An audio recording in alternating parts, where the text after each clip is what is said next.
n'abasibe bonna abaasibwa olw'ebyobufuzi olw'endowooza yaabwe era nga bakyakuumibwa mu makomera mu bumenyi bw'amateeka oluvannyuma lw'ekkooti ensukulumu okubata.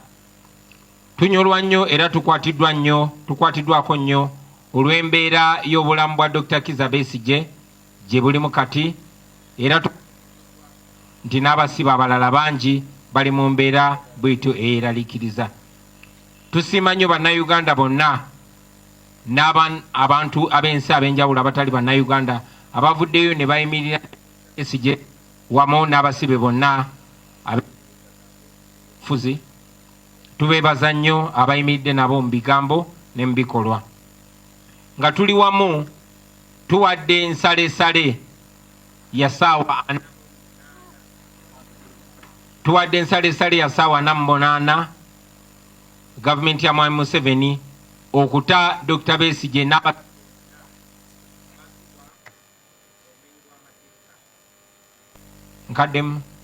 kakaddemu.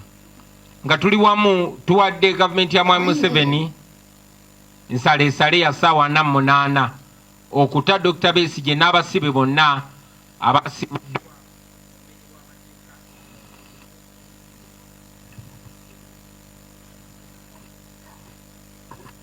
Nkiddamu, tuwadde gavumenti ya Mwami Museveni ensaleesale ya ssaawa 48 okuta Dr. Besigye n'abasibe bonna abali mu kkomera mu bumenyi bw'amateeka era ne tubakubiriza mu ssaawa ezo okugondera ensala ya kkooti ensukkulumu okuta abantu abo kubanga tebalina musango. Bikoleddwa tugenda kulangirira ebikolwa okwetoola eggwanga lyonna ebiruubiriddwamu okuteeka akazito ku gavumenti ya Mwami Museveni okukola ekyo amateeka kye gagiragira okukola n'okukomya obumenyi bw'amateeka buno. Mwebale nnyo mwebali eddala basebo ne bannyabo. Ekyaleero kyo kitutiisizaamuko kubanga lwe twasemba okujja wano twasobola okulaba Dr. Kizza Besigye, Obed Lutale n'abalala. Naye olwaleero ye Dr. Kebbi tetusobodde kumulaba ku lwaki tasobola kuva mu buliri, ali mu mbeera mbi muyi nnyo, tasobola na kusituka kutambula. Kati ffe ekyo kyongedde okutweraliikiriza. Ababaka abali ku ludda olw'opposition parliament tugenda kusinkana tuddemu okuwaya ku nsonga eno tulabe ki ekirala kye tuyinza okukola. Tuze tubyogerako of course ku floor ya parliament, government gaba tusuubiza kye tukolako, speaker ng'agamba kiri mu kwasaganyizibwa mulindeeko naki, naye tulindeko paka ddi kubanga embeera ya leero yo etweraliikiriza ti omutasobola na kuva mu buliri olw'embeera embi gy'alimu okuvaayo okujja abantu abazze okumulaba kyeraliikiriza. So tugenda kutuula ng'ababaka ab'opposition lunaku lw'enkya tukaanye kiki kye tuzzaako, naye nga bwe tukola kye tulina okukola ffe ng'abakulembeze. President abuulidde nti leero abakulembeze b'ebibiina ebyenjawulo eby'opposition tugenda kusinkana saa 8, ababaka opposition tugenda sinkana olunaku olw'enkya ffenna nga tutema entoto kiki kye tusobola okukola, tukuba omulanga eri bannansi, ffenna buli omu akole kyasobola okukola. Kino tekiri just ku Dr. Kebbi, aba NUP be baasiba emyaka gino gyonna naki, ffenna ensonga eno ebe tukwatako nti bwe bava ku bano oba oli awo goddako, buli omu akole kyasobola okukola. Tutera okulaba abantu abamu nga bemulugunya ku social media, ono gundi tokoze kimala, omukulembeze ono tokoze kimala, gwokozeewo ki? Bino si byakusonga lunwe mu muntu, buli omu ali mu kukola kyasobola okukola. Naye naffe buli omu akole kyasobola okukola mu kifo ky'okugamba ono takoze kimala, ono takoze kimala, ffenna kitukwatako. Government, President Museveni, the CDF and their team stand cautioned that they are playing with a powder cage. This continued mismanagement, specifically of Dr. Besigye's life, could easily plunge this country into a very chaotic situation beyond their ability, their presumed ability to manage. And therefore, for the good of this country, not just for the sake of those of us in the opposition, for the entire good of everybody, including the oppressors themselves, they need to get Dr. Besigye out of this place alive, not as a dead body. Because as Ugandans, we will not accept Dr. Besigye out there as a dead body.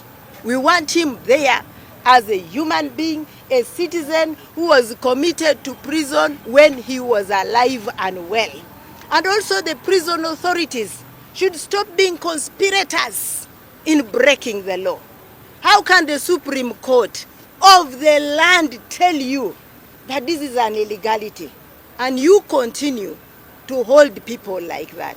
So we warn them, we caution them. If they want us to beg, some of us are already begging them to have sense in their heads and get these people out. Tulowooza nti wadde nga abakulembera eggwanga lino baava ku mulamwa, tulowooza nti wadde baaziba amatu n'ennyindo n'amaaso, naye tulowooza ng'abakulembeze nti mu kiseera kino basobola okuddamu ne bazuukuka, ne bakomawo mu senseezi zaabwe, ne bakola ekyo kye bateekwa okukola.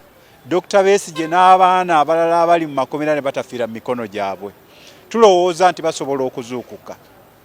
Naye ekyo bwe banaaba tebakikoze, nga bwe tugambye, tugenda ku engaging eggwanga mu series of actions mu bintu bingi nnyo okumakinga sure nti tumakinga eggwanga ungovernable, okulaba nti nno baddayo eggwanga ne balifugira ku mateeka. United here to stand in solidarity with Dr. Kizza Besigye and other political prisoners and prisoners of conscience who are still being held illegally in prison even after the pronouncement of the Supreme Court.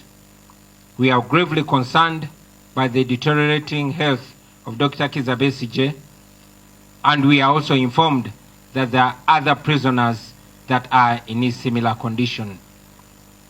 We appreciate all Ugandans that have shown concern, and many of them are practically and verbally standing in solidarity with Dr. Kizza Besigye and all other political prisoners.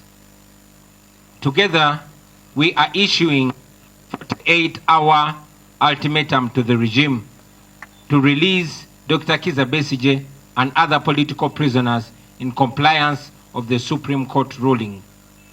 If not, we shall announce a